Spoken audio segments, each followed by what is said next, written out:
Hey, what's up, guys? This is Andrew, otherwise known as Crawl Around and Find Out on Instagram, and I wanted to make a quick video showing my 24-yup budget build. So yeah, let's get into it. All right, so this is the finished truck, as you can see. I went with a toy body and got that from a thrift store and then adapted it to the chassis. Now I built it for 155 millimeter wheelbase, which was part of the contest rules. So yeah, here I am showing you guys a little bit of the flexing, a little bit of the shock absorption, and how it kind of dampens everything. I really like it. All right, so here we're gonna see 155 wheelbase on the dot.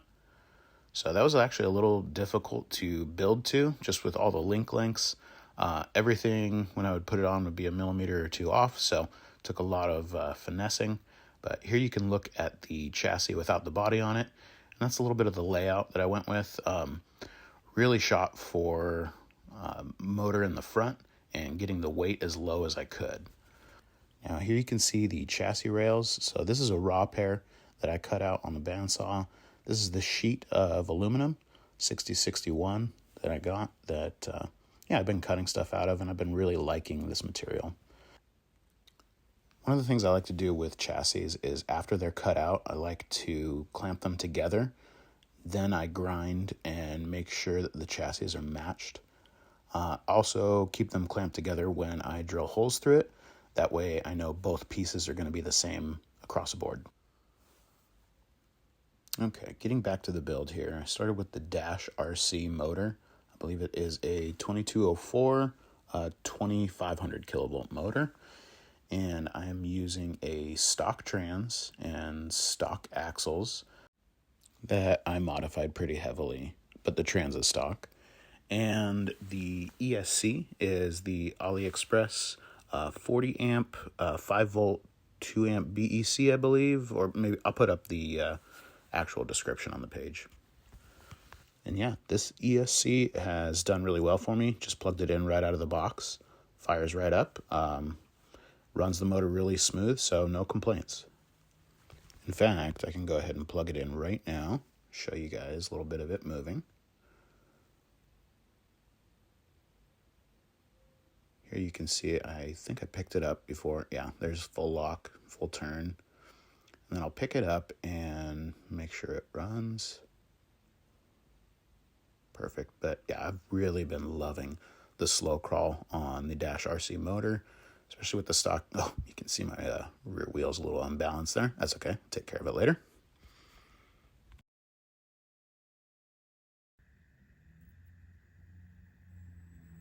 It's virtually silent.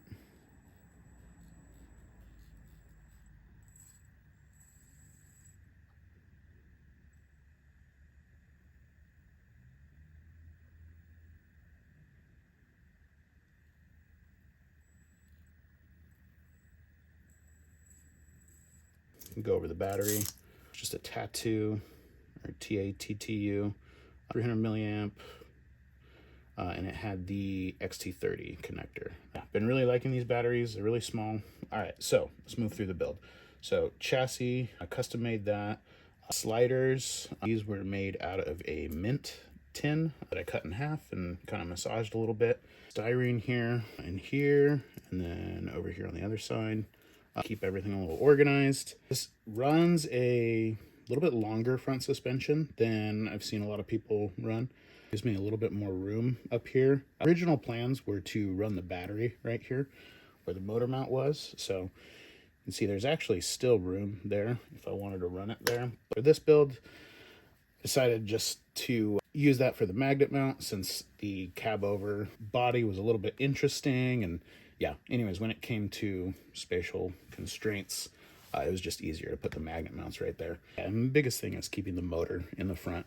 That was my main goal with keeping the motor. Is going to be your heaviest component in the vehicle, and it moves too, so that complicates things. So I wanted to keep that as forward and low as possible. Like downhill, you can see it really tends to, until the chassis gets to almost 90 degrees, that's when the weight starts pulling it. But up until then, it keeps it really low with that motor being so far forward. So yeah, I've really been liking a longer front suspension. We'll see how it does on the build. Moving on, wheels, got 1.3 RC Hub AM, I believe. And then I painted them. Shocks, we have the Mod Racks 50mm internal spring coilovers. I've really been liking these shocks on some of my other builds. You can see it here. I have them on my buggy as well. I run 500K diff fluid in here, and it does really good. The one thing I will say is it doesn't unload very fast. So if you come really quick over a rock, sometimes it will, like the suspension will kind of just stay tucked, which can be a good thing or a bad thing.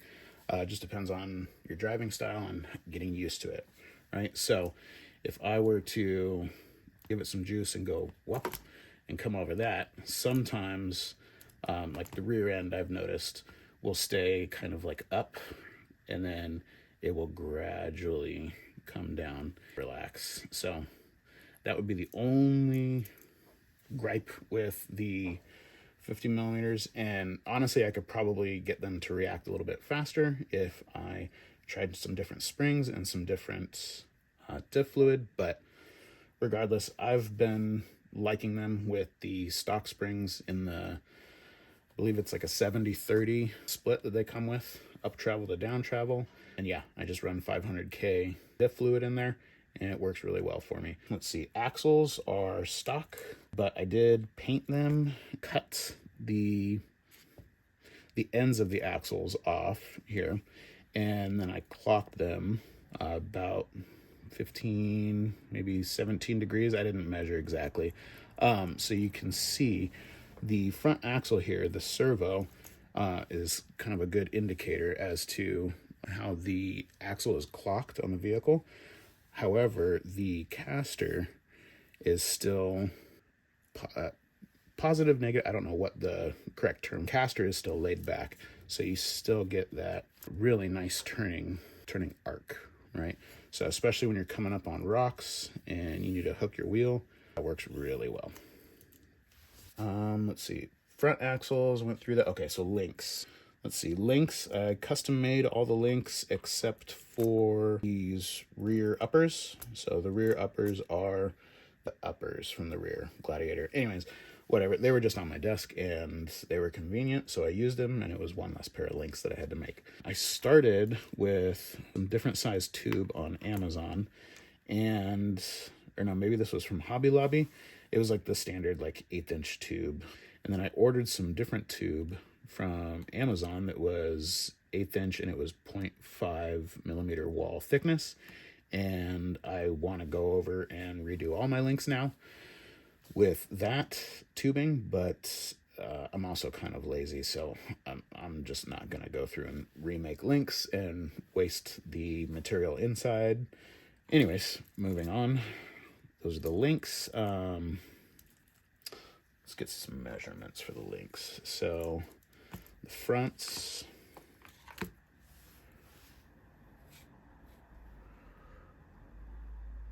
all right, so the lowers, front lowers are, call them 60mm, and the uppers call 47.5mm. The rears are 71mm. I don't know how much the camera's picking up. There we go. All right, now let's talk about the body. So the body was originally a toy body that had the full hood. You can check out my Instagram. I did a whole series of videos on everything I did to this, but basically kind of chopped everything up and made it work for the cab over. So one of my favorite little parts of this build is the antenna holder. So I usually run it up through here. There we go. And then the magnet clicks on right there. So yeah, kind of a cool little, I don't know, I feel like you always see these adventure trucks with like a bunch of antennas and cool radio gear. So a couple more side angles of that. You can see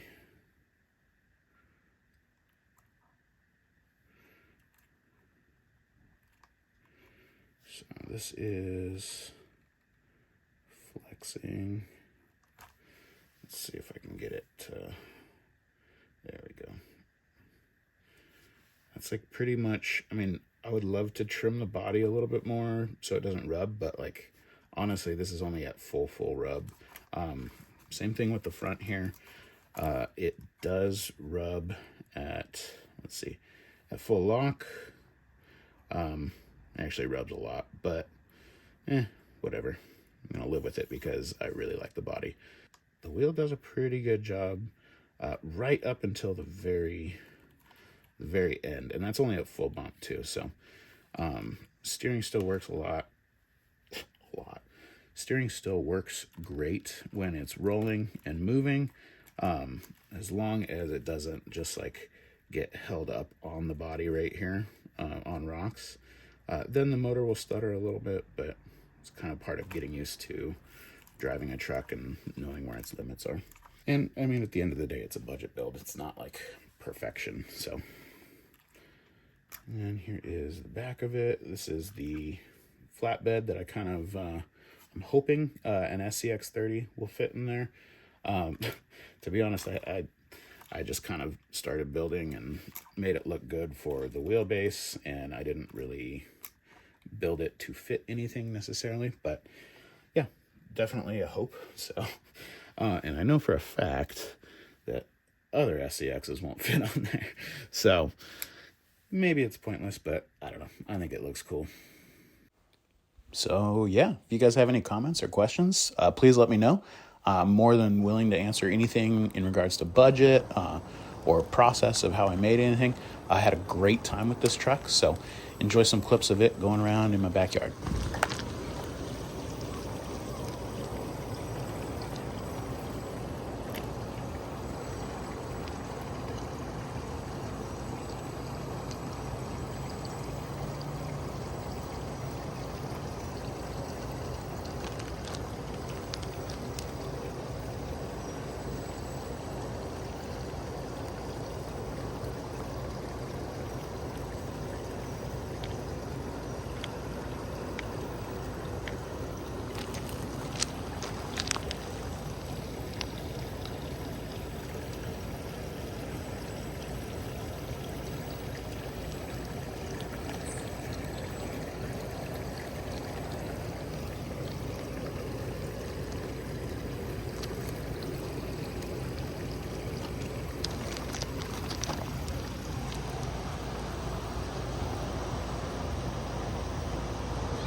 All right, y'all. That's about it for the video. So thanks for tuning in.